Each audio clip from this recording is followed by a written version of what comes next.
Monsieur le Président, li tax ma ñaan motion préjudicielle ni ma ko article 75 bu Assemblée nationale mayee moo di ne Monsieur le Président man dama déposé le 19 février 2024 benn proposition de mise sur pied d'une commission d'enquête parlementaire pour xool saytuwinu budget Assemblée nationale diggante octobre 2022 ak octobre 2023 ndaxte man mii nga xam ne maa bokk ci commissaire aux comptes Assemblée nationale ci diir boobu musuñu woote réunion musuñu rendre compte musuñu def rapport musuñu def dara te xamuñu 20 21 22 23 milliards yooyu fan la jaar. léegi ci ginnaaw boobu président Macky Sall indi projet de loi lan moo tax ñun bu ñu déposé ci sa table yow président de l'Assemblée nationale doo ko xool te bii mooy ñaareelu yoon première fois bi mooy samay mbokk député PDS ñu indi fi commission d'enquête parlementaire fekk fi sama 10 commission d'enquête parlementaire yi ma déposé entre octobre 2023 ak décembre 2023 yow président Assemblée nationale ak sa bureau ak sa conférence des présidents ak sa majorité parlementaire ngeen pousse 10 commissions d'enquête parlementaire yooyu xool ba su waa PDS bii mooy deuxième fois nga koy def nga teg ko fan. Monsieur le président de l'Assemblée nationale nga teg ko fan ndax dafa am ñaari député ndax dafa am député am ndey ak député amul ndey lan moo tax fii ci Assemblée nationale ñun bu ñu déposé doo ko xool te bu ñeneen déposé nga xool ko loolu du yoon ndaxte règlement intérieur bu Assemblée nationale da ko dàq loolu moo tax ma ne comme du ko xool nag kon c'est difficile ñu ne ñu tey ngeen ñëw nañu ñun jàmm la ñu bëgg ñun jàmm la ñu bëgg c'est pas vrai l'autre nom de la paix c'est la justice l'autre nom de la paix c'est le respect des lois et règlements donc mënuma gëm majorité parlementaire bii bu waxee jàmm moo ko fi indi te muy fouler aux pieds les droits de chaque député de tous les députés de tous les citoyens sénégalais moo tax ma jàpp ne balaay proposition bii balaay projet de loi bii di jàll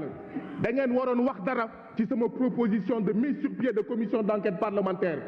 balaay projet de loi bi déposé naa le 7 mars 2023 une proposition de loi pour la modification des articles L29 L30 et L57 du code électoral principe la ñuy doxee c'est pas parce que da ngeen di wër fu nekk di fen naan projet de loi bi pour Sonko la pour Pastef la pour détenus politiques yi te dara du ci dëgg moo tax ngeen foog ne du ma ñëw fii pour wax leen ne da ngeen war a respecter samay droits de député da ngeen war a respecter samay droits de député monsieur le président de l'Assemblée nationale ce n'est pas normal tout à l'heure vous avez fait une précision à mon collègue Sanu Dione j'attends une précision de votre part pourquoi systématiquement quand on dépose des propositions de loi quand on dépose des propositions de commission d'enquête parlementaire vous les foulez aux pieds vous ne les regardez pas et quand mes collègues du PDS déposent vous les regardez quand le président amène vous regardez ngeen teg ko fan bu ñu bëggee jàmm dañuy respecter les lois oui nañu génnee Ousmane Sonko waaye nañ ko génnee par l'abandon des charges et pas une amnistie qui protège le fils du président oui nañu génnee tous les détenus politiques parce qu'ils n'ont rien fait mais pas une amnistie qui protège le président son fils ses hommes et ses femmes demain abandonner les charges parce que ce sont des charges fausses fallacieuses monsieur le président j'attends de votre part comme vous l'avez fait tout à l'heure de manière si courtoise de manière normale à mon collègue Sanu Dione j'attends que vous me disiez pourquoi systématiquement vous le faites et quand vous le faites ça ne trahit qu'une seule chose en réalité c'est ce qui vous arrange que vous regardez lu leen arrangé wul di ngeen ko xool ce qui montre encore une fois que ce projet d'amnistie n'est pas en faveur du peuple n'est pas en faveur de Pastef n'est pas en faveur des détenus politiques n'est pas en faveur de nos martyrs n'est pas en faveur de Ousmane Sonko n'est pas en faveur de notre candidat Bassirou Diomaye Faye mais c'est en faveur de votre camp de votre président qui est le parrain des tortionnaires qui est le parrain des assassins qui est le parrain de ceux qui ont blessé les gens qui ont assassiné les gens c'est ça la vérité j'attends votre mise au point monsieur le président ce n'est pas normal il ne saurait y avoir deux députés deux citoyens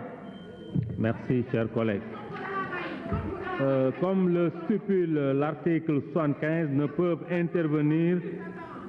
le président, le rapporteur et le représentant du président de la République. Monsieur le rapporteur, vous avez la parole. Le président de la commission, vous avez la parole. Le président de la commission.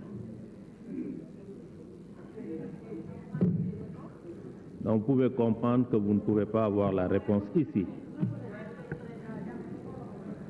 Le règlement intérieur. Merci, monsieur le